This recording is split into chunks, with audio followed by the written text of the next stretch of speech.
In టైంలోనే తెలంగాణలో రోడ్ల నిర్మాణం పూర్తి చేస్తామన్నారు కేంద్ర మంత్రి నితిన్ గడ్కరీ. రాష్ట్ర అభివృద్ధికి సహకారం అందిస్తామన్నారు. కేంద్రం రాష్ట్రం కలిసి పనిచేస్తే ప్రజలకు మరింత మేలు జరుగుతుందన్నారు రాష్ట్ర మంత్రులు.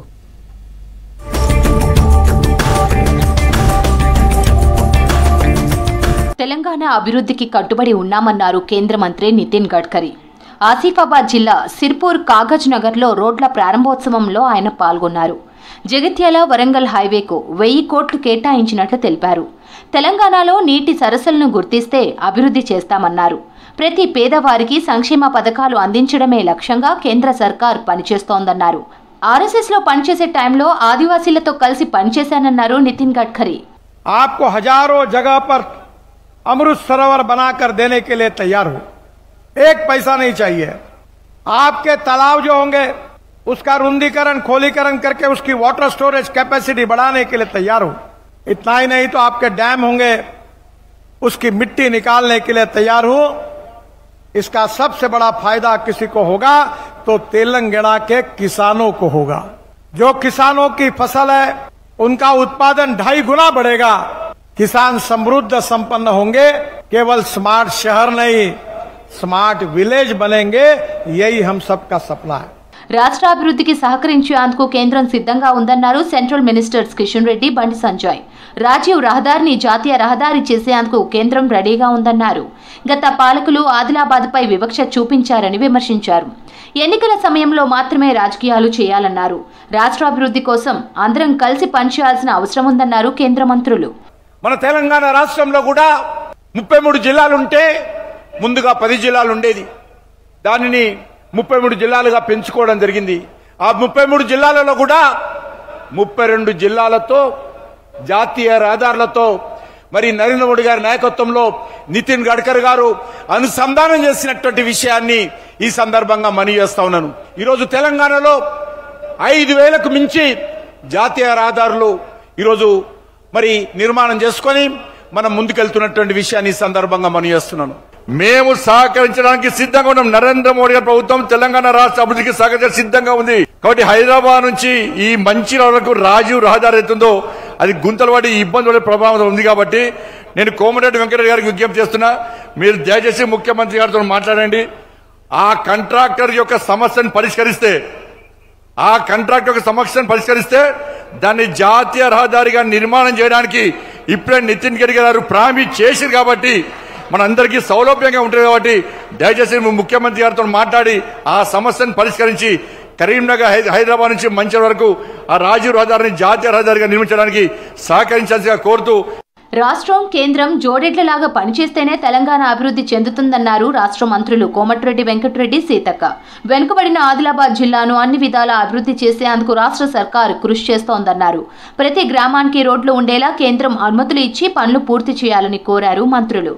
मेरा एक ही रिक्वेस्ट है और जो बाकी का फॉरेस्ट का क्लियरेंस है और बाकी का जो पेंडिंग वर्क है ये हमारा गवर्नमेंट का तरफ से मैं और हमारा इंचार्ज मिनिस्टर हमारा सीएम साहब रेगुलर फॉलो अप करते हुए पूरा चालू कर रहे हैं. आप जो फंड्स है जो नया रोड्स है अभी जो नया एमपी जो रिक्वेस्ट करे थे वो भी सैंक्शन करना हुआ बोल के आपको रिक्वेस्ट करते हुए नितिन गडकरी जी को स्वागत करता हूँ. ఆదిలాబాద్ డిస్ట్రిక్ట్ అనేది very very backward area sir.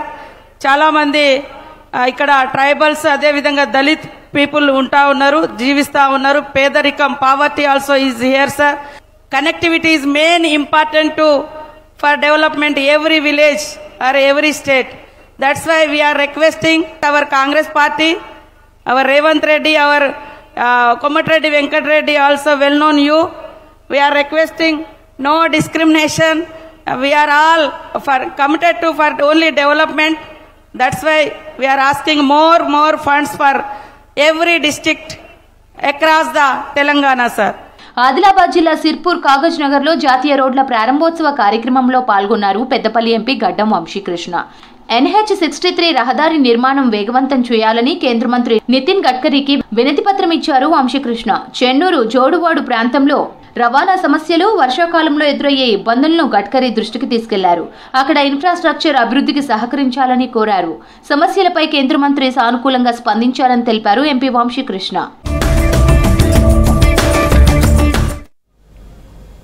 Army ఉద్యోగాల కోసం అడ్డదారులు తొక్కారు. అక్రమంగా ఆధార్ కార్డును పొందారు. బోగస్ పత్రాలు సృష్టించారు. వాటితో ఆర్మీలో కొలువులు సాధించారు.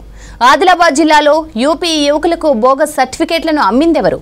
సర్టిఫికేట్ల దందాలో రెవెన్యూ అధికారుల పాత్ర ఉందా? ఆదిలాబాద్ అంగట్లో ఆధార్ కార్డులు, రెసిడెంట్ సర్టిఫికేట్ల అమ్మకాలపై స్పెషల్ రిపోర్ట్.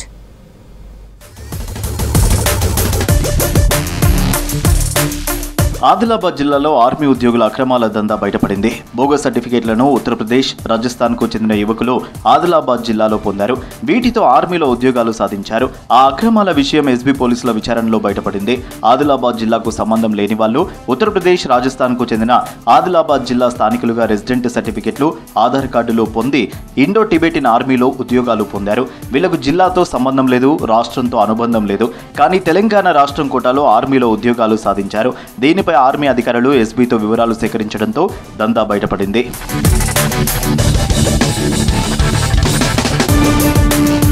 ఉద్యోగాలు సాధించిన వాళ్ళందరూ ఇచ్చోడ మండలంలో ఇస్లాం నగర్ వాళ్ళమని మీ సేవ కేంద్రాల్లో దరఖాస్తు చేసుకున్నారు.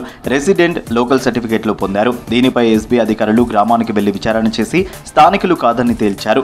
ఇచ్చోడ డిప్యూటీ తహసీల్దారు రామారావు సంతకం ఫోర్జరీతో బోగస్ సర్టిఫికేట్లు తయారు చేశారని గుర్తించారు. మీ సేవలో రిజెక్ట్ అయిన సర్టిఫికేట్లను మార్ఫింగ్ చేసి అవే ఫేక్ సర్టిఫికేట్లతో ఉద్యోగాలు పొందారని తేల్చారు. తన సంతకం ఫోర్జరీ చేశారని డిప్యూటీ తహసీల్దార్ రామారావు పోలీసులకు ఫిర్యాదు చేశారు. వారిపై చర్యలు తీసుకోవాలని ఆయన పోలీసులను కోరారు. ఇలా ఫేక్ సర్టిఫికేట్ నా పేరుతో తీసుకున్నారు కాబట్టి నేను ఈ డ్యూటీలో లేకున్నా కూడా సెప్టెంబర్, అక్టోబర్లలో నా ప్రీమియం లేకుండా ఎక్కడనో ఎడిట్ చేసి సేమ్ నంబర్ తోటి మార్ఫింగ్ చేసి నా సంతకాల ఫోర్జరీ నా పేరుతోటి సర్టిఫికేట్ పొందడం జరిగిందో 9 మంది పైన నేను కేసు పెట్టడానికి స్థానిక పోలీస్ స్టేషన్కి వెళ్ళాను. వాళ్ళ మీద యాక్షన్ తీసుకోమని వాళ్ళు తీసుకున్నారు. వాళ్ళ ఎంక్వైరీ నడుస్తుంది. ఒక్క రెసిడెంట్ సర్టిఫికేట్తో ఉద్యోగాలు రావన్నారు ఆదిలాబాద్ ఆర్డీఓ వినోద్. ఆధార్ కార్డు కూడా ఫేక్ అని అనుమానం ఉందన్నారు. రెసిడెంట్ ఆధార్ కార్డుతో తెలంగాణ స్థానికులుగా ఇండో టిబెట్ ఆర్మీలో ఉద్యోగాలు పొందారన్నారు. దీనిపై సమగ్రమైన విచారణ చేస్తామన్నారు. ఇచ్చోడ, ఇంద్రబెల్లి, సిరికొండ మండలాల్లో ఫేక్ సర్టిఫికేట్ల దందాపై ఫిర్యాదులు వచ్చాయన్నారు ఆర్డీఓ. రెసిడెంట్ సర్టిఫికేట్ బేస్ చేసుకుని ఆధార్ కార్డు కానీ ఇతర సర్టిఫికేట్స్ ఏమైనా పొంది ఉండే అవకాశాలు ఉంటాయి. సో అది జరిగిందా లేదా అనేది తెలుస్తుంది. ఒక్క రెసిడెంట్ సర్టిఫికేట్ ఒక్కదాంతో మనకు జాబ్ వస్తుందని అయితే నేను అనుకోను. సో ఇంతకుముందు నాయబ్ తహసీల్దార్ ఇచ్చినవి రిజెక్ట్ చేశారు అని తెలిసింది. కాకుంటే ఎంతవరకు వాస్తవము రిజెక్ట్ చేశారా, యాక్సెప్ట్ చేశారా, లేకుంటే పూర్తి స్థాయి విచారణ మనకు వాస్తవాలు బయటకు వస్తే అప్పుడు ఖచ్చితంగా ఒకవేళ తప్పు చేసి ఉంటే చర్యలు తీసుకుంటాం. ఇతర రాష్ట్రాల వాళ్ళు ఇక్కడి బోగస్ సర్టిఫికేట్లతో ఆర్మీలో ఉద్యోగాలు పొందడాన్ని సీరియస్గా తీసుకున్నారు పోలీసులు. ఇచ్చోడ పోలీస్ స్టేషన్లో 15 మందిపై కేసులు నమోదు చేశారు. ఈ బోగస్ సర్టిఫికేట్ల దందాలో రెవెన్యూ ఉద్యోగుల పాత్ర ఉందన్నారు ఎస్పీ అఖిల్ మహాజన్. దేశ భద్రతకు సంబంధించిన అంశం కావడంతో విషయాన్ని డీజీపీ దృష్టికి తీసుకువెళ్లామన్నారు ఎస్పీ. ఆ స్టేట్ వైడ్ కోటా ఉంటుంది. మేబీ ఆ స్టేట్లో కోటా ఫిల్ అయింది, దాన్ని బట్టి వాళ్ళు ఇక్కడ అప్లై చేసి ఉండొచ్చు, అదే కారణం ఉండొచ్చు. బట్ స్టిల్ మనం ఇన్వెస్టిగేషన్ చేస్తే ఇంకా కొంచెం క్లారిటీ వస్తుంది. బట్ ఈ చోడాలో మాత్రమే చేశారు అట్లా ఏమి ఉండదు. క్రిమినల్ ఎక్కడైనా ఉంటారు, వాళ్ళ ప్రతి ప్లేస్లో క్రైమ్ చేస్తారు. మీ సేవా సెంటర్ ఉండొచ్చు, ప్లస్ రెవెన్యూ తహసీల్దార్ డిపార్ట్మెంట్, ప్లస్ యూఐడిఏ ఆధార్ కార్డ్కి ఇన్ఫర్మేషన్ అడగడం జరిగింది. మేబీ 2-3 డేస్లో అక్కడ నుండి ఇన్ఫర్మేషన్ వచ్చిన తర్వాత కేసు మనం ఫైనలైజ్ చేస్తాము. ఎవరెవరి ఇన్వాల్వ్మెంట్ లోకల్లో ఉంటే వాళ్ళకి రిమాండ్ చేస్తాము, ఎవరెవరు బయట వాళ్ళు ఉంటే అక్కడ నుండి పట్టుకొని వాళ్ళకి కూడా రిమాండ్ చేయడం జరుగుతుంది. నకిలీ సర్టిఫికేట్ల స్కామ్తో లింక్ ఉన్న ఎవరిని వదిలిపెట్టమంటున్నారు జిల్లా పోలీస్ అధికారులు. అధికారాన్ని అడ్డుపెట్టుకుని ప్రభుత్వ భూమిని అమ్మి సొమ్ము చేసుకున్నారు గత అధికార పార్టీ నేతలు. ప్రైవేట్ కంపెనీలకు కట్టబెట్టి కోట్లు దండుకున్నారు. రైతుల ఫిర్యాదుతో అక్రమ చిట్టా బయటకు రావడంతో ఎవరికి వారు ఇప్పుడు తప్పించుకునే ప్రయత్నం చేస్తున్నారు.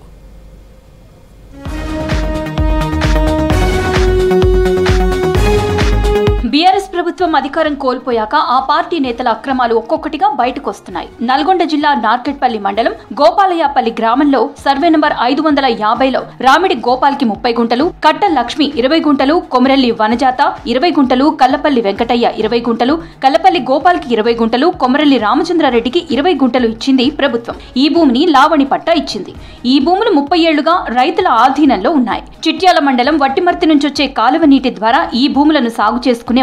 ప్రస్తుతం ఈ ప్రదేశంలో భారీ నిర్మాణాలు జరగడంతో కాలువ నీరు పూర్తిగా ఆగిపోయింది.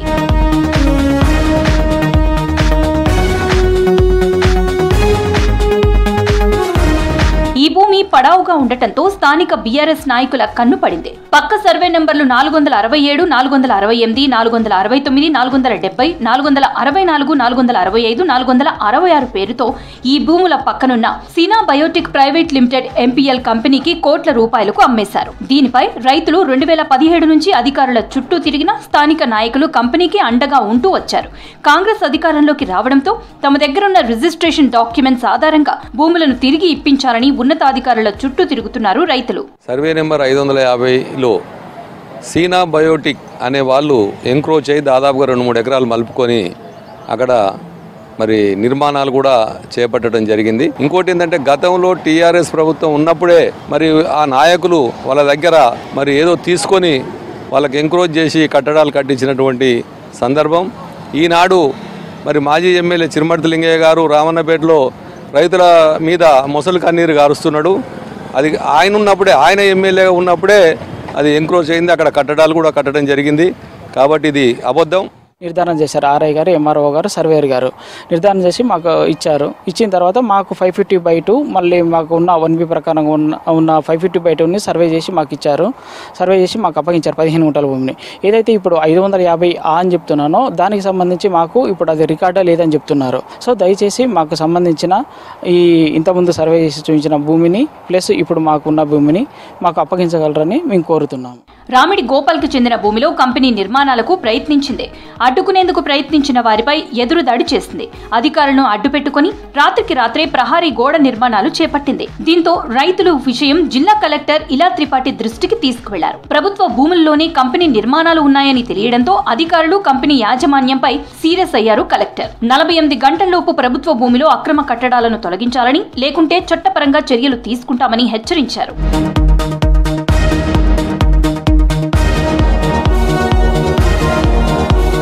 అక్రమ నిర్మాణాలను కూల్చివేయాలని కంపెనీ యాజమాన్యానికి నోటీసులు ఇచ్చారు అధికారులు. నిర్మాణ ప్రదేశంలో విలువైన మెటీరియల్ ఉందని వారం రోజుల్లో పూర్తిగా తొలగిస్తామన్న కంపెనీ నిర్మాణాల కిటికీలు, డోర్లు, రేకులు తీసివేసి చేతులు దులుపుకుంది. భారీ నిర్మాణాలను తొలగించడానికి తమ దగ్గర ఎలాంటి యంత్రాలు లేవని, నిధుల కొరత ఉందని తప్పించుకునే ప్రయత్నం చేశారు అధికారులు.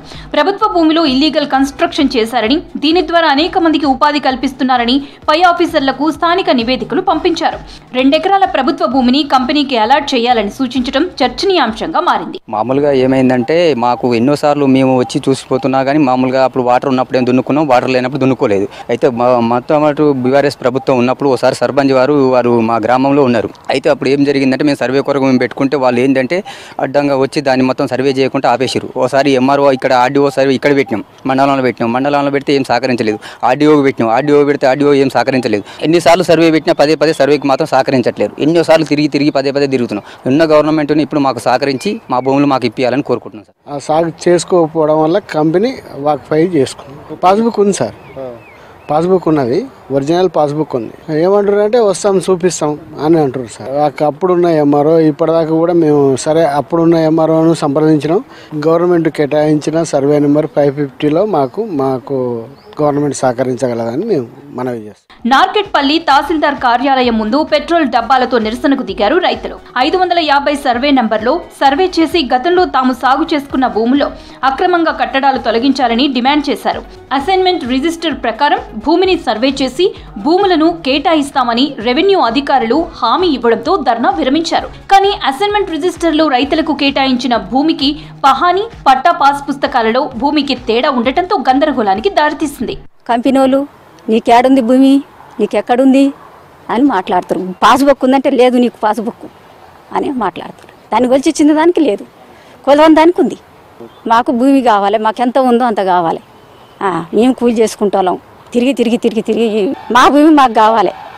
ఏదన్నా ఒకటి మాకు నిర్ణయం చేయాలి. కంపెనీ ఆయన ఏమంటాడు, మా దాంట్లో కలిసింది, మీ దాంట్లో కలిసింది, అల్ల దేపో ఇళ్ళ దేపో అని ఎన్నో అంటారు. అలా అన్నీ అంటారు, బస్తు కట్టరు, అవన్నీ లెక్క అంటారు. అనరాని ఏం లేదు అంటారు.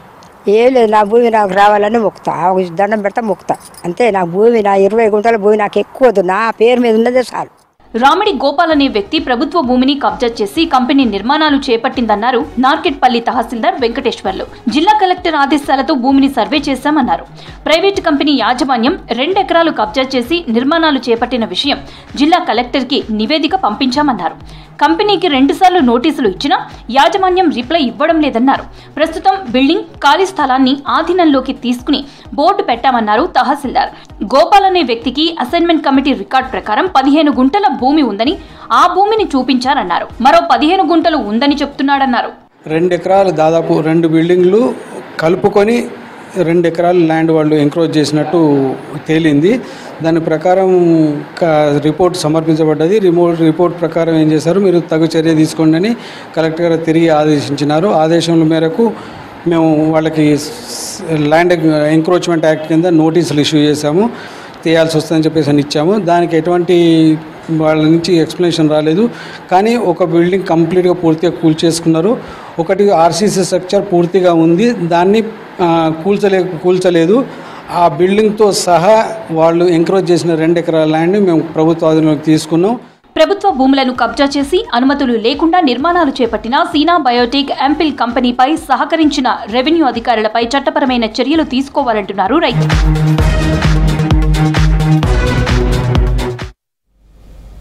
విద్యార్థులు ప్లాన్ ప్రకారం చదివితే ఉన్నత స్థాయికి చేరుకోవచ్చన్నారు పెద్దపల్లి ఎంపీ గడ్డం వంశీకృష్ణ. ఆధునిక టెక్నాలజీని ఉపయోగించుకోవాలని సూచించారు. మంచిర్యాల జిల్లాలో పర్యటించిన ఎంపీ పలు కార్యక్రమాల్లో పాల్గొన్నారు.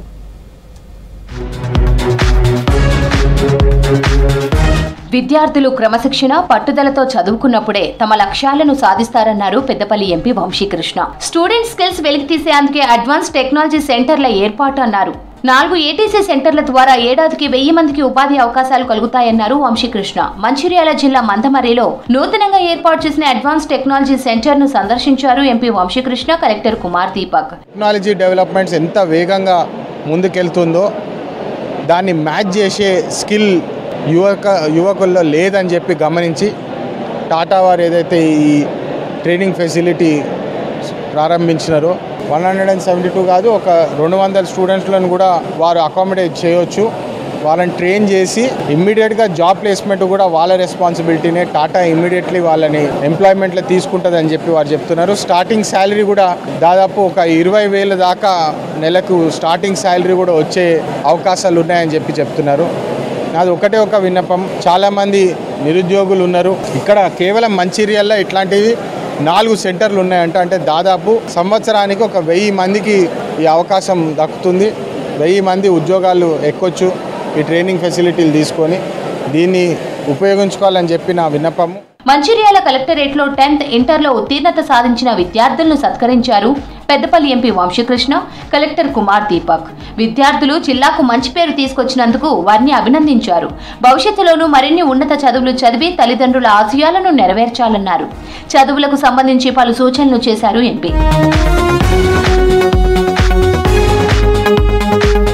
ధర్మారం మండలం తెనుగువాడ నుంచి ఎండపల్లి ఎక్స్ రోడ్డు వరకు బీటీ రోడ్డు, జగిత్యాల జిల్లా కీచులాటపల్లిలో బీటీ రోడ్డు నిర్మాణ పనులకు భూమి పూజతో పాటు పలు అభివృద్ధి కార్యక్రమాల్లో పాల్గొన్నారు ఎంపీ వంశీకృష్ణ.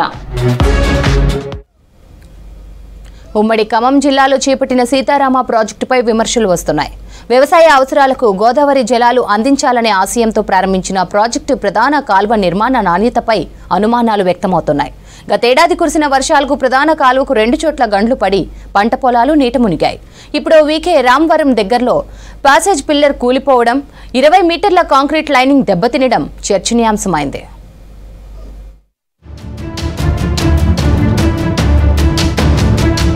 సీతారామ ఎత్తిపోతల పథకంలో భాగంగా పూసుగూడెం దగ్గర నిర్మించిన సూపర్ ప్యాసేజ్ పిల్లర్ కూలిన ఘటన నిర్మాణ పనుల్లో డొల్లతనాన్ని బయటపెట్టింది. ప్రాజెక్టు ఆరంభం నుంచి నిర్మాణాల్లో వాడుతున్న ఇసుక, ఇతర మెటీరియల్ నాసిరకంగా ఉన్నాయని, పర్యవేక్షణ గాలికి వదిలేశారనే విమర్శలు వస్తున్నాయి. వీటన్నింటినీ అధికారులు కొట్టిపారేస్తూ వచ్చారు.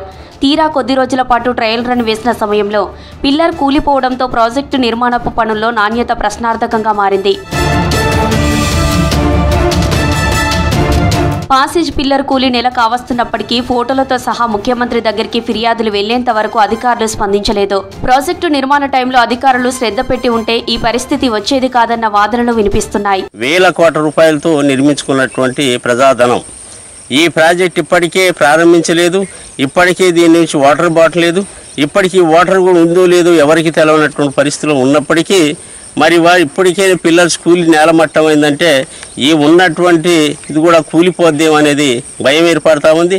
అప్పట్లో ఉన్నటువంటి ఇంజనీర్లు కానీ కాంట్రాక్టులు కానీ కనీసం ఇంజనీరింగ్ కాంట్రాక్టుల మీద పర్యవేక్షణ లేకుండా పోయింది.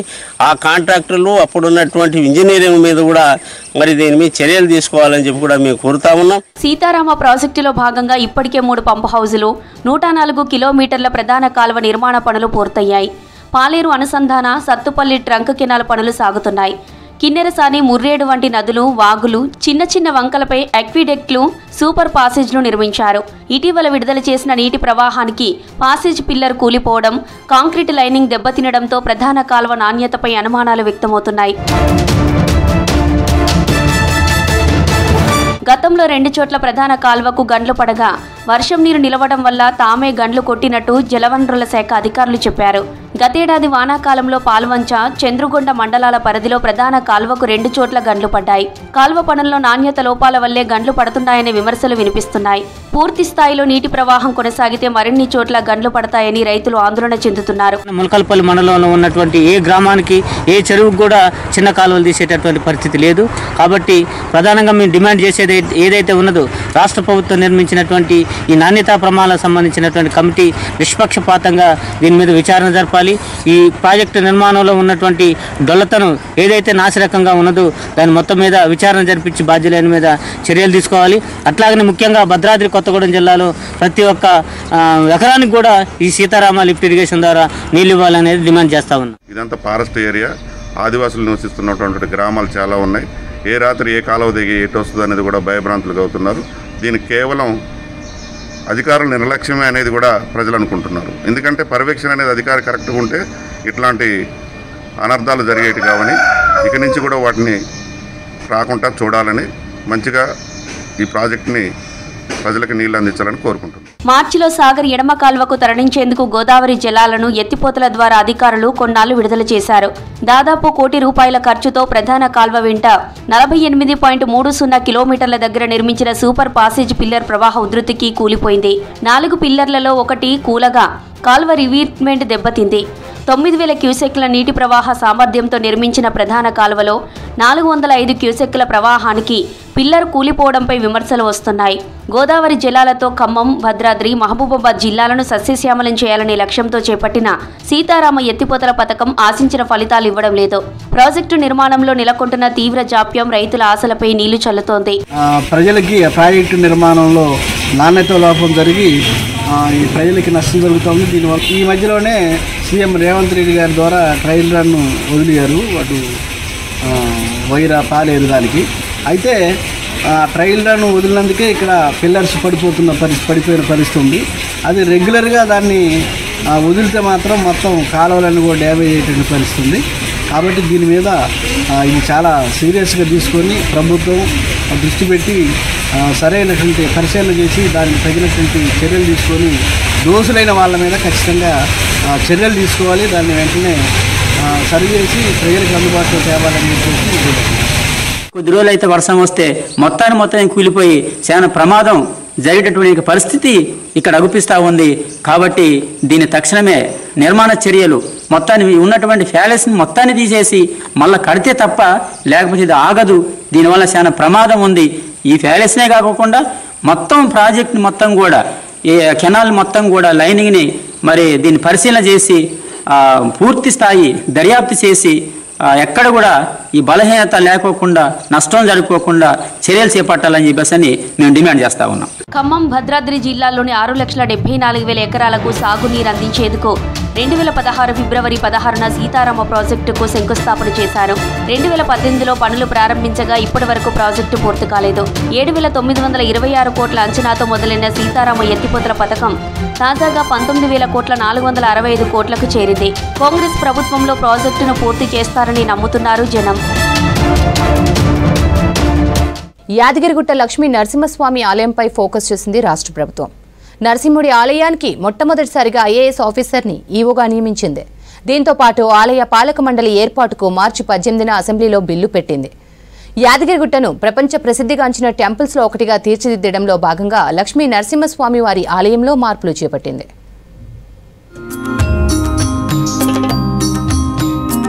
యాదగిరిగుట్ట లక్ష్మీ నరసింహస్వామి ఆలయానికి తెలుగు రాష్ట్రాల నుంచే కాకుండా దేశ నలుమూలల నుంచి భక్తులు భారీ సంఖ్యలో వస్తుంటారు. వీకెండ్తో పాటు హాలిడేస్లో పెద్ద సంఖ్యలో తరలి వస్తుంటారు. ఈ ఆలయానికి ఏటా 224 కోట్ల వార్షిక రాబడి వస్తుంది. గత ప్రభుత్వం ఆలయ పునర్నిర్మాణం చేసింది. ఆలయ అభివృద్ధికి భూసేకరణ చేసింది. యాదగిరిగుట్ట ఆలయాన్ని మరింత అభివృద్ధి చేయాలని, అసంపూర్తిగా ఉన్న పనులు పూర్తి చేస్తూ భక్తులకు మెరుగైన సేవలు కల్పిస్తూ సౌకర్యాలు పెంచాలని నిర్ణయం తీసుకుంది రాష్ట్ర ప్రభుత్వం. యాదగిరిగుట్ట ట్రస్ట్ బోర్డును ఏర్పాటు చేసి 18 మంది సభ్యులతో కూడిన పాలక మండలిని చైర్మన్ అధ్యక్షతన ఏర్పాటు చేయడానికి అసెంబ్లీలో బిల్లు చేసింది. ఐఏఎస్ అధికారిని ఈవోగా నియమించింది. 2015 బ్యాచ్కు చెందిన ఐఏఎస్ అధికారి ఎస్ వెంకట్రావును దేవాదాయ శాఖ డైరెక్టర్గా నియమిస్తూ ఏప్రిల్ 27న ఉత్తర్వులు జారీ చేసింది రాష్ట్ర ప్రభుత్వం. అదనంగా యాదగిరిగుట్ట లక్ష్మీ నరసింహస్వామి ఆలయ ఈవోగా బాధ్యతలు అప్పగించింది. గతంలో వెంకట్రావు ఉమ్మడి నల్గొండ జిల్లా జాయింట్ కలెక్టర్గా 2016లో యాదాద్రి భువనగిరి జిల్లా డిఆర్డీఏ పీడీగా విధులు నిర్వహించారు. తర్వాత మహబూబ్ నగర్ జిల్లా కలెక్టర్గా పదోన్నతిపై వెళ్లారు. ఆ తర్వాత సూర్యాపేట జిల్లా కలెక్టర్గా బాధ్యతలు చేపట్టి హైదరాబాద్కి బదిలీపై వెళ్లారు. రాష్ట్ర ప్రభుత్వ ప్రోటోకాల్ విభాగంలో డైరెక్టర్గా, జాయింట్ కమిషనర్గా బాధ్యతల్లో కొనసాగిన ఆయన ఇటీవలే దేవాదాయ ధర్మాదాయ శాఖ డైరెక్టర్గా యాదగిరిగుట్ట ఆలయ ఈవోగా బాధ్యతలు చేపట్టారు. అయితే యాదగిరిగుట్ట ఆలయానికి ఐఏఎస్ అధికారిని ఈవోగా నియమించడం ఇదే మొదటిసారి. ఒక క్లియర్ డిఫరెన్స్ అయితే ఐఏఎస్ అడ్మినిస్ట్రేషన్లో ఉంటుందనే నమ్మకం ప్రజల్లో ఉంటుంది. దాన్ని నిలుపుకోవడానికి నా సర్వశక్తిలా నేను ప్రయత్నిస్తాను. తప్పు జరిగితే దాన్ని ఏ రకంగా అరికట్టాలి, అలాగే ఒప్పు జరిగిన వాళ్ళని ఏ రకంగా ప్రోత్సహించాలనే విషయాలన్నీ నాకు చాలా వరకు అవగాహన ఉంది. స్పెషల్ గ్రేడ్ డిప్యూటీ కలెక్టర్ హోదాలో అంతకుముందు ఆలయ ఈవోగా బాధ్యతలు నిర్వహించిన భాస్కర్ రావు తనదైన మార్కుతో భక్తులకు అనేక సౌకర్యాలు కల్పించారు. ఆలయ పాత సంప్రదాయాలు పునరుద్ధరణ చేశారు. ప్రభుత్వ ఆదేశంతో ఆలయ దివ్య విమాన గోపురానికి బంగారు తాపడం పనులను 4 నెలల్లోనే పూర్తి చేశారు. అసంపూర్తిగా ఉన్న నూతన అన్నప్రసాద వితరణ భవన పనులు పూర్తి చేసి ప్రారంభ దశకు తీసుకొచ్చారు. టెంపుల్ సిటీపై వేద పాఠశాల ఏర్పాటుకు వైటీడీఏ ఆధీనంలో ఉన్న భూమిని వేద పాఠశాలకు బదిలీ చేయించారు. అయితే ఆలయాన్ని మరింత అభివృద్ధి చేయడానికి, భక్తులకు మెరుగైన సౌకర్యాలు కల్పిస్తూ ఆలయ పాలనను విస్తృతం చేయడానికి మొదటిసారిగా ఐఏఎస్ అధికారిని ఆలయ ఈవోగా నియమించింది కాంగ్రెస్ సర్కార్. ఒక ఐఏఎస్ ఆఫీసర్ ఈవోగా ఉన్నట్లయితే పరిపాలన అనేటువంటిది కరెక్ట్గా జరుగుతుందని చెప్పేసి మా యొక్క నమ్మకము. గతంలో భాస్కరరావు గారు కూడా ఎన్నో సంస్కరణలు చేపట్టి గుట్ట ఆలయ అభివృద్ధి కానీ భక్తుల సౌకర్యం కోసం ఎన్నో చర్యలు చేపట్టారు. ఐఏఎస్ ఆఫీసర్ పరిపాలనలోనే యాదగిరిగుట్ట దేవస్థానం ఉండాలని చెప్పేసి మేము కోరుకుంటున్నాం. ఆలయ ఈవోగా ఐఏఎస్ అధికారి ఎస్ వెంకట్రావును నియమించడంతో త్వరలో ఆలయానికి ట్రస్ట్ బోర్డును నియమించే అవకాశం ఉందని తెలుస్తోంది. ఆలయాన్ని మరింత అభివృద్ధి చేయాలని, భక్తులకు సౌకర్యాలు పెంచాలనే అభిప్రాయంతో రాష్ట్ర ప్రభుత్వం యాదగిరిగుట్ట ఆలయానికి పాలక మండలి ఏర్పాటు చేయడానికి మార్చి 18న అసెంబ్లీలో బిల్లు పెట్టి ఆమోదించింది. ట్రస్ట్ బోర్డుకు చైర్మన్ను నియమించనుంది. దేవాదాయ శాఖ ముఖ్య కార్యదర్శి, దేవాదాయ శాఖ కమిషనర్ సభ్యులుగా, ఆలయ ఈవో సభ్య కార్యదర్శిగా, వైటీడీఏ వైస్ చైర్మన్, అనువంశిక ధర్మకర్త తదితరులు సభ్యులుగా ఉంటారు. వీలే కాకుండా మరో 9 మందితో కలిపి మొత్తం 18 మందిని ప్రభుత్వం మెంబర్లుగా నియమిస్తుంది. ఇందులో ఒకరు శాసనసభ్యులు, ఒకరు ఎస్సీ లేదా ఎస్టీ వర్గానికి, మరొకరు బీసీ వర్గానికి చెందినవారు, మరొక మహిళ ఉంటుంది.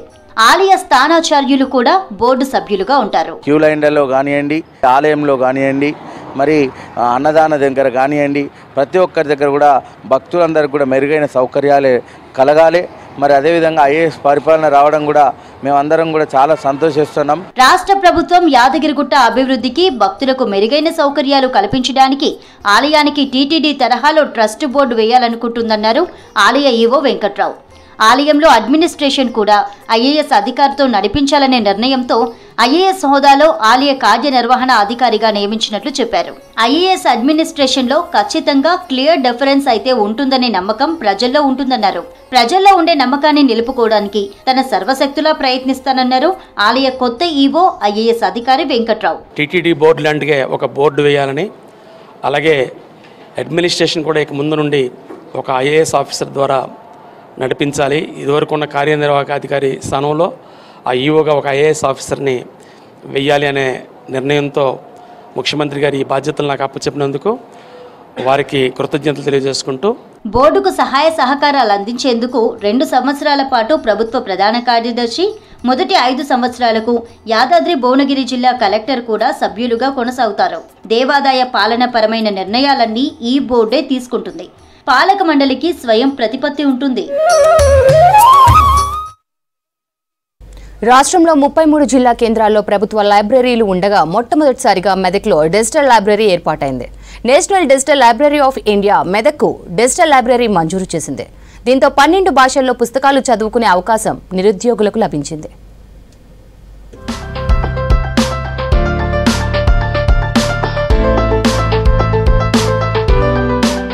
మెదక్ పట్టణంలో గతంలో బ్రాంచ్ లైబ్రరీ మాత్రమే ఉండేది. 2016లో జిల్లాల పునర్వ్యవస్థీకరణ తర్వాత మెదక్ కేంద్రంగా కొత్త జిల్లా ఏర్పాటయ్యాక జిల్లా గ్రంథాలయం ఏర్పాటైంది. కానీ భవనం లేక బ్రాండ్ లైబ్రరీలోనే అరకొర వసతులతో లైబ్రరీ కొనసాగింది. ఆ తర్వాత 50 లక్షలతో 2 అంతస్తుల్లో అన్ని హంగులతో జిల్లా గ్రంథాలయ భవనాన్ని నిర్మించారు.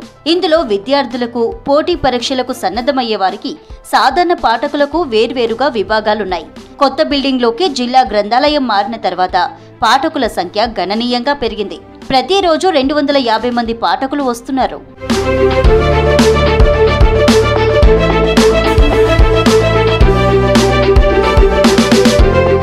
జిల్లా గ్రంథాలయంలో పోటీ పరీక్షలకు సంబంధించిన పుస్తకాలతో పాటు చరిత్ర, సాహిత్యం, కళలు, సైన్స్, మహానీయుల జీవిత చరిత్రలు, కథల పుస్తకాలు, ప్రముఖుల నవలలు అందుబాటులో ఉన్నాయి. దీంతో విద్యార్థులు, నిరుద్యోగులు లైబ్రరీకి వస్తున్నారు. కొన్ని నెలల కిందట రాష్ట్ర ప్రభుత్వం గ్రూప్ పరీక్షలు నిర్వహించగా జిల్లాలోని వివిధ ప్రాంతాలకు చెందిన వందలాది మంది మెదక్ జిల్లాలోని గ్రంథాలయానికి వచ్చి పరీక్షలకు ప్రిపేర్ అయ్యారు. ఇక్కడ ఫెసిలిటీస్ అన్నీ బాగున్నాయి. రీసెంట్గా డిజిటల్ లైబ్రరీ కూడా ఓపెన్ అయింది. నా ప్రిపరేషన్కి డిజిటల్ లైబ్రరీ చాలా యూజ్ అవుతుంది. చాలామంది చెప్పారు మా సీనియర్స్ ఇక్కడ నుంచి డిఎస్సి గ్రూప్స్ అండ్ అదర్ ఎగ్జామ్స్లో క్వాలిఫై అయ్యారు. For all competitive exams it will be useful. నిరుద్యోగులు ఉన్నారో, పూర్ పీపుల్ ఉంటారో వాళ్ళందరికీ డిజిటల్ లైబ్రరీస్ చాలా యూజ్ అవుతాయి. ఎక్కడో ఉండి సిటీస్లో మనీ పెట్టి చదవలేని సిచ్యువేషన్స్లో చాలామంది ఉన్నారు. నిరుద్యోగులందరికీ ఇది ఒక మంచి ఆపర్చునిటీ. కోల్కతాలోని రాజారాం మోహన్ రాయ్ లైబ్రరీ ఫౌండేషన్ సౌజన్యంతో 10 కంప్యూటర్లు మంజూరయ్యాయి. ఈ మధ్య జిల్లా గ్రంథాలయ సంస్థ చైర్మన్ సుహాసిని రెడ్డి డిజిటల్ లైబ్రరీని ప్రారంభించారు. ప్రస్తుతం డిజిటల్ లైబ్రరీ అందుబాటులోకి రాగా national digital library of India app ద్వారా 12 భాషల్లో పుస్తకాలు చదువుకునే వీలుంది. పోటీ పరీక్షలు, వివిధ ఉద్యోగ నియామకాలకు సంబంధించిన పరీక్షల మెటీరియల్ ను ఆన్లైన్ ద్వారా సేకరించుకునేందుకు డిజిటల్ లైబ్రరీ ద్వారా వీలు కలుగుతుంది. ఒకప్పుడు మా మెదక్ జిల్లాను వెంకపల్లి జిల్లా అన్నారు, కానీ ఇప్పుడు మేము ధీటుగా అన్ని జిల్లాలతో పోటీ పడుతున్నాం కాంపిటేటివ్ పరంగా. ఎందుకంటే లైబ్రరీ చాలా వసతులు అన్నీ ఉన్నాయి. వాటర్ పరంగా, ఏ పరంగా నీకు టైమింగ్స్ అన్ని ఫెసిలిటీ ఉన్నాయి. ఏ సబ్జెక్ట్ కావాల్సిన అంతే కాంపిటేటివ్ చదువుకున్న విద్యార్థులకు, పేదవాళ్లకు ఇక్కడ డిజిటల్ లైబ్రరీ ఉంది. వాళ్ళకు బయట జిరాక్స్ కొనుక్కునే పైసలు లేకుంటే ఇక్కడే ప్రింట్అవుట్ ఉంది, వైఫై ఉంది. సబ్జెక్ట్ పరంగా ఏదైనా ఉంటే ప్రింట్అవుట్ తీసుకొని చదువుకోవడానికి అన్ని వసతులు ఉన్నాయి. నేను డిఎస్సికి ప్రిపేర్ అవుతున్నాను. 1.5 ఇయర్ నుంచి ఇక్కడనే చదువుతున్నాను. ఇక్కడ 150 మంది నుంచి 200 మంది వరకు చదువుకుంటూ ఉంటారు. ఇక్కడ ఓన్లీ మెదక్ జిల్లా వాళ్ళే కాదు, సంగారెడ్డి డిస్టిక్ నుంచి కానీ, సిద్దిపేట డిస్టిక్ వాళ్ళు కొంచెం కానీ, ఇక్కడ దగ్గర ఉన్న 4 నుంచి 5 మండలాల వాళ్ళు రెగ్యులర్గా రూమ్స్ పెట్టుకొని మరీ ఇక్కడనే చదువుకుంటున్నారు. ఇక్కడ వసతులు కూడా చాలా బాగున్నాయి. 10 సిస్టంలతోటి డిజిటల్ లైబ్రరీ ఓపెన్ అయింది. నిరుద్యోగ యువత డిజిటల్ లైబ్రరీని సద్వినియోగం చేసుకోవాలని సూచిస్తున్నారు అధికారులు. పోటీ పరీక్షలకు సన్నద్ధమవుతున్న విద్యార్థులు, నిరుద్యోగ యువత కోసం ఇంటర్నెట్ సేవలతో డిజిటల్ లైబ్రరీ ఏర్పాటు చేసినట్టు తెలిపారు. గ్రంథాలయాలను విజ్ఞాన భాండాగారాలుగా తీర్చిదిద్దుతున్నామని, విద్యార్థులు, నిరుద్యోగ యువతకు అవసరమైన మరిన్ని బుక్స్, జర్నల్స్ సమకూర్చుతున్నామంటున్నారు. 2018లో మన జిల్లా గ్రంథాలయ సంస్థ కేవలం 2 రూమ్లలో మాత్రం నిర్వహించబడుతుంది. దాని తర్వాత మనం ఇక్కడ స్థానికంగా గ్రంథాలయ సంస్థ నిధులు సేకరించి జిల్లా ప్రజాప్రతినిధుల సహకారంతో, జిల్లా కలెక్టర్ అధికారుల సమన్వయంతో నిధులు సేకరించి 2.5 కోట్లతో ఈ విశాలమైన G+14 మన గ్రంథాలయ భవనం ఇక్కడ మనం నిర్మించుకున్నాం. ఈ మన గ్రంథాలయ భవనంలో ప్రస్తుతం ఏంటంటే పిల్లలకు, మహిళలకు, వృద్ధులకు, వికలాంగులకు నూతనంగా మనము national digital library of India అనే సెక్షన్ను మనం ఇక్కడ స్థాపన చేసుకున్నాం. అన్ని పరీక్షలకు మన వాళ్ళు ముందుండాలా, ఉద్యోగాలు సాధించాలని కోరుకుంటున్నాం. చదువుతున్న నిరుద్యోగులు పోటీ పరీక్షల్లో ప్రతిభను చాటి వివిధ శాఖల్లో ప్రభుత్వ కొలువులు సాధిస్తున్నారు. ఇప్పుడు డిజిటల్ లైబ్రరీ అందుబాటులోకి రావడంతో విద్యార్థులు, నిరుద్యోగులకు మరింత మెరుగైన సేవలు అందనున్నాయి. సమ్మర్ వచ్చిందంటే చాలు రక్తం కొరత ఏర్పడుతోంది. ఎప్పట్లాగే ఈ వేసవిలోనూ బ్లడ్ బ్యాంకుల్లో రక్తం నిల్వలు తగ్గిపోయాయి.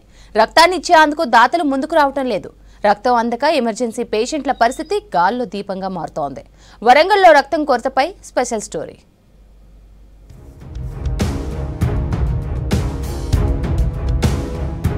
వరంగల్ ట్రై సిటీలో ఎంజీఎంతో పాటు red cross society, Kakatiya bank, mother NGO, saint Ann's, VIMS పేర్లతో 6 బ్లడ్ బ్యాంకులు ఉన్నాయి. గ్రామీణ ప్రాంతాల్లో మహబూబాబాద్, జనగామ, ఏటూరు నాగారం, వర్ధన్నపేట, ములుగు పట్టణాల్లోనూ బ్లడ్ బ్యాంకులు ఉన్నాయి.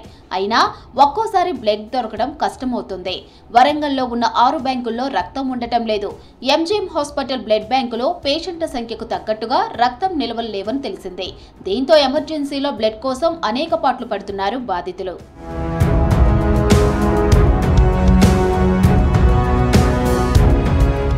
ఎండాకాలం కావడంతో రక్తం కొరత మరింత పెరిగింది. సాధారణంగా కాలేజీ స్టూడెంట్స్ రక్తదానం చేస్తుంటారు. కానీ హాలిడేస్ కావడంతో విద్యార్థులు ఇళ్లకు వెళ్లిపోవడంతో రక్తం దొరకడం లేదు. పోలీసులు, స్వచ్ఛంద సంస్థలు, యువజన సంఘాలు, రాజకీయ నాయకులు ఏర్పాటు చేసే బ్లడ్ డొనేషన్ క్యాంపుల్లోనూ రక్తం ఇచ్చేందుకు ఎవరూ ముందుకు రావడం లేదు. దీంతో రక్తం నిల్వలు తగ్గిపోయాయి.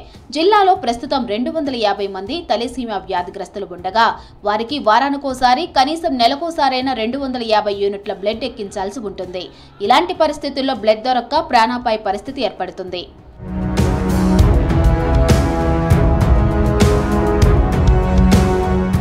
బ్లడ్ బ్యాంకుల్లో రక్తం దొరక్క తీవ్ర ఇబ్బంది పడుతున్నామని ఆవేదన వ్యక్తం చేస్తున్నారు బాధితులు. ఎంజీఎం బ్లడ్ బ్యాంకులో రక్తం లేదని చెబుతున్నారని వాపోతున్నారు. బాధితుల బంధువులు రక్తం ఇస్తే రిటర్న్లో వారికి అవసరం ఉన్న గ్రూప్ బ్లడ్ ను ఇస్తామన్నారని చెప్పారు.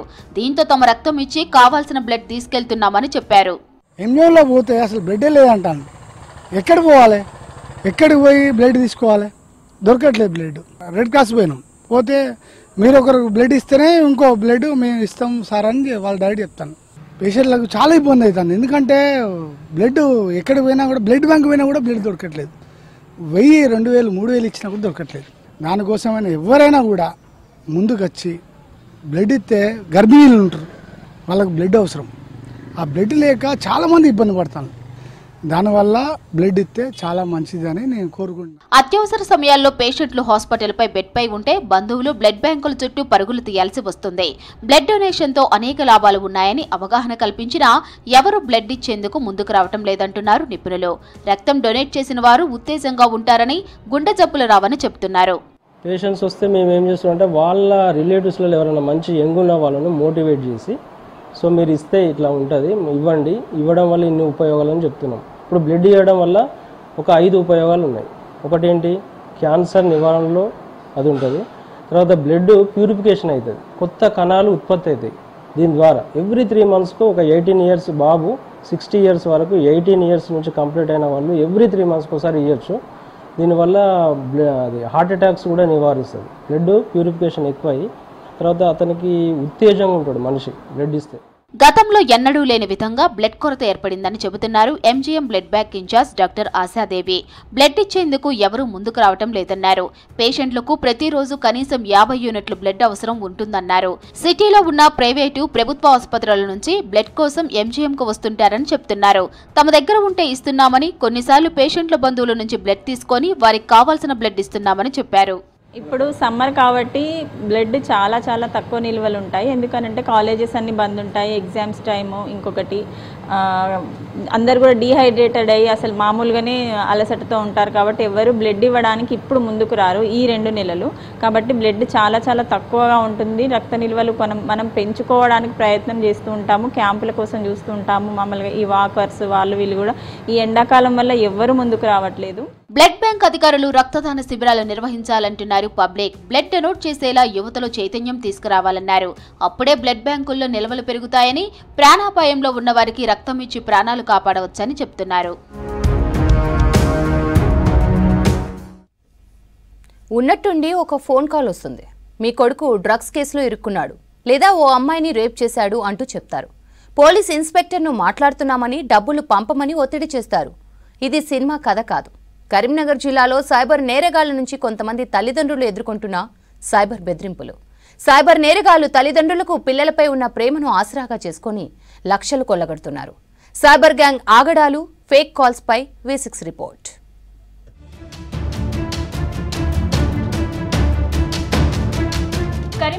జిల్లాలో సైబర్ మోసాలు రోజు రోజుకు పెరుగుతున్నాయి. దూరంగా చదువుకుంటున్న విద్యార్థుల తల్లిదండ్రులను టార్గెట్ చేస్తున్నారు కేటుగాళ్లు. పేరెంట్స్ కి కాల్ చేసి భయపెట్టి డబ్బు కాజేస్తున్నారు. మీ కొడుకు గంజాయి సప్లై చేస్తూ దొరికాడను, యువతిపై రేప్ కు పాల్పడ్డాడను బెదిరింపు కాల్స్ చేస్తున్నారు. లేదా పోలీసు అధికారులమని నమ్మించి డబ్బు డిమాండ్ చేస్తున్నారు. తాజాగా కరీంనగర్ లక్ష్మీనగర్ లో మెడికల్ ఏజెన్సీ నిర్వహిస్తున్న మల్హర్ రావుకు పోలీసు అధికారి పేరుతో ఫోన్ చేసి డబ్బు పంపించాలని బెదిరించారు కేటుగాళ్లు. మా అబ్బాయికి ఫోన్ ఇవ్వండి సార్ మాట్లాడతానా అని అన్న తర్వాత ఇగో మాట్లాడని ఇచ్చాడు. ఇచ్చిన మా అబ్బాయి లేకనే ఓ అని ఘోరంగా ఏడుస్తున్నాడు. మస్తు భయం వేసి చరణ్ మాట్లాడరా, ఏం కాదు మాట్లాడరా అంటే అసలు నేను మొత్తుకుంటూనే ఉన్నాడు, ఊరుతూనే ఉన్నాడు తప్ప ఇంకేం మాట్లాడలేదు. చెప్పిన తర్వాత సరే 10,000 ఇప్పుడు కొట్టు, తర్వాత కొడుతు కానీ ఇప్పుడు అర్జెంట్ కొడతా అని స్టేషన్ తీసుకుపోవాలని ఒక నిమిషం కూడా ఆగకుండా బెదిరియడం జరిగింది.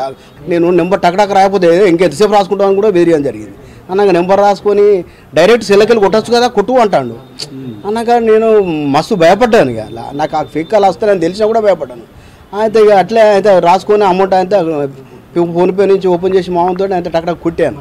10,000 కొట్టిన తర్వాత పోలేదు. అబ్బాయి పక్క పంట ఉన్నాడు కదా, డాడీ ఇదేదో ఫేక్ కాల్ ఉన్నట్టు ఒక నిమిషం ఆగు అన్నాడు. అన్నోలే అవునరా నాగానే అనిపించింది. వెంటనే అన్నకు ఫోన్ చేయమని చెప్పి నేను అన్నోలే ఆయనతో ఫోన్ చేసింది.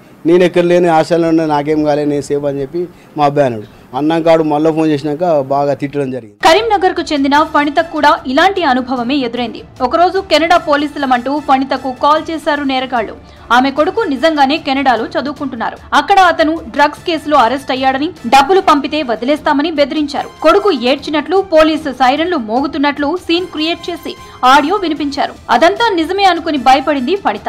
కాసేపట్లో మోసగాళ్ల పనేనని గ్రహించి పోలీసులకు ఫిర్యాదు చేసింది. బాబు కెనడాలో ఉండి మీ బాబు అరెస్ట్ అయిండు అనగానే నేను నిజమే అనుకున్నాను.